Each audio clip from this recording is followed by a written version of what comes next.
Wholesaler, flipper, retail buyer, they're not all the same, and the wrong choice can cost you thousands. Today, we're talking about whether or not to sell to a wholesaler or a flipper. And if you're enjoying this real estate content and you want to see more, be sure to hit the subscribe button.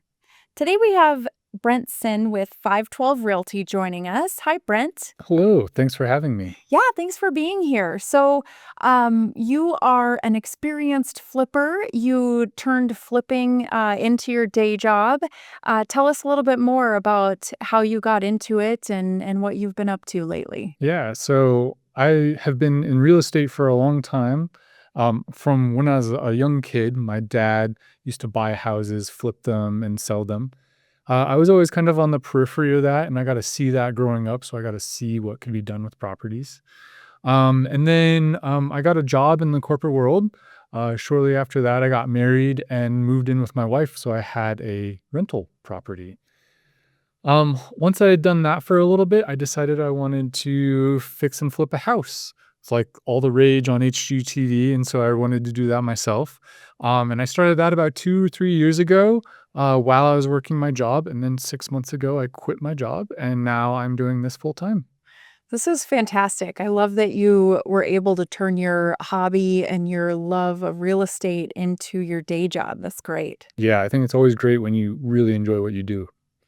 Well, let's jump into this topic. I think maybe the first thing to do is just really hit on, what is a wholesaler versus a flipper? Tell us what the differences are. Yeah, I think a lot of people don't necessarily know what a wholesaler is when you're thinking about buying a house. A wholesaler is generally someone who's going to come in and buy a house for cash and then resell that house to somebody who's going to rehab it. So their whole objective is to get that property at a price that makes sense so that an investor can come in and rehab it and hopefully make money on the back end. Now, that's interesting the way that you phrased that because I had a different understanding of wholesaling, and maybe it goes both ways. But in my mind, I was thinking wholesaling is people who are getting a house under contract for as low a price as they can, right? And then before they even close, so they actually don't even pay cash for it, but before they close on that contract, they actually sell the contract to another investor or a flipper, and they end up making, I want to say like 5 or 10 grand on the deal. Is that kind of how that works Yeah, typically, that's or? yeah, that's technically usually how it happens. They assign the contract or they will technically close on the property and then someone will buy it like immediately after. So yeah, but that's generally their process is to get it under contract and then resell it by the time they close. And I guess maybe it's worth mentioning right here that if you are someone who is interested in investing in real estate, boy, you can sure find a lot of real estate investing seminars. And a lot of that, or I will say some of those seminars are about wholesaling, teaching you how to wholesale. And I will tell you right now, I think it's a big fat waste of your money to give those people 20 or 30 grand to do this 1 day class. Like, please don't get caught in that trap. If you're interested in investing in real estate, please call me first. Okay, that's like a little commercial break. A public service announcement. Yes, it's Don't do that. my PSA. Okay, so who is the best candidate for selling to a wholesaler? Yeah, so there are a couple different scenarios that come up that where selling your house is beneficial in a cash environment or to a wholesaler. If your house is really distressed, say there's a hoarder and there's just tons of junk or it's really ran down, going out on the market can be a heavy lift, right? You got to clean the house up, you got to open it up to people. That means people that maybe your neighbors are going to come check out the house, right? So there are situations where a house is just so degraded that it's really kind of beneficial to the owner to kind of get rid of it as quickly and easily as possible. Mhm. There's some other times where if you need to sell a house quick, They can come in and buy houses very, very quickly. Typical timeline's 2 weeks. You can do quicker. Usually that's not the best scenario for the person who owns the house, but that is an option to get people out of some situations sometimes.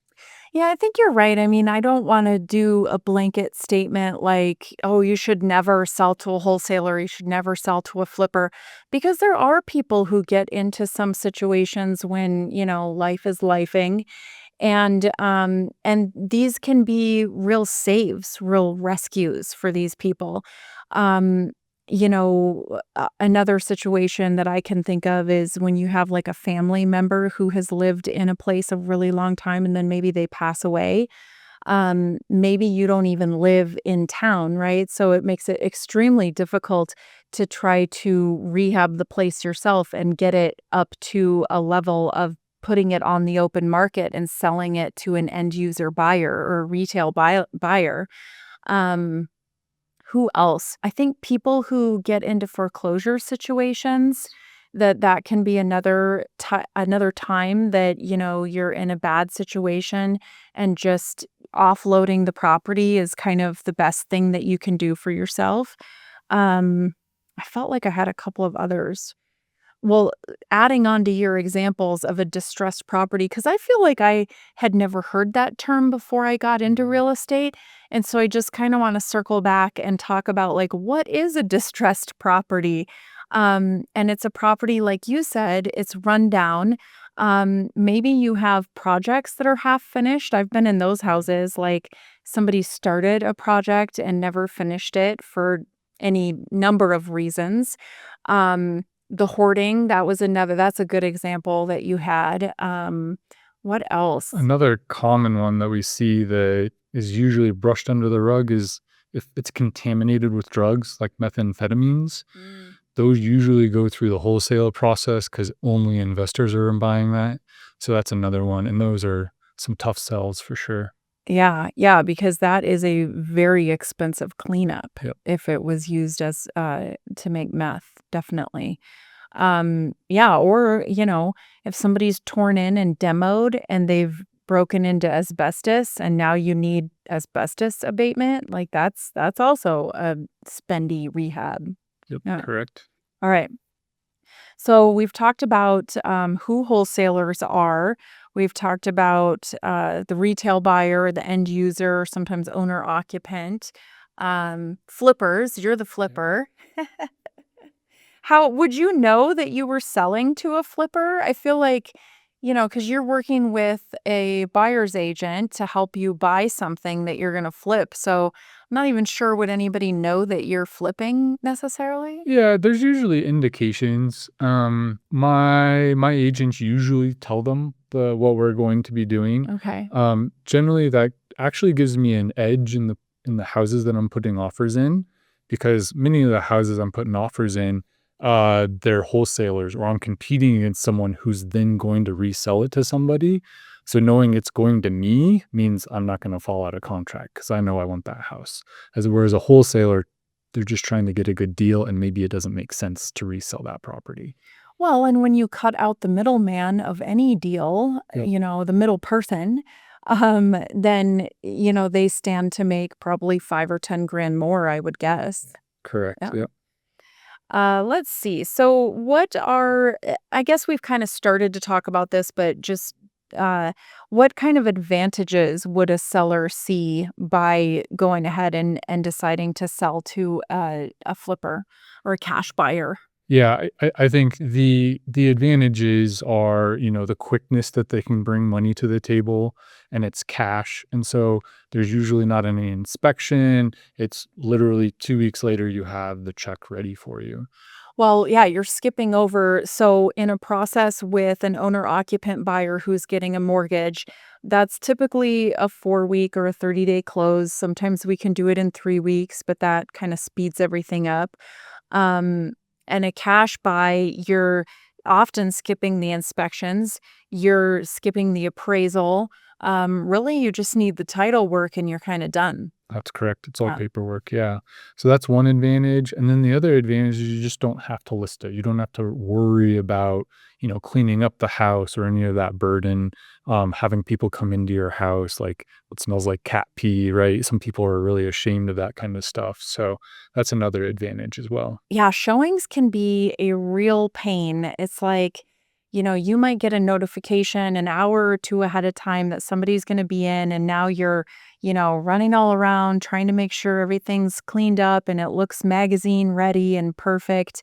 And showings are quite a bit of work. You're just sort of like on this ready alert phase, where it could be happening anytime.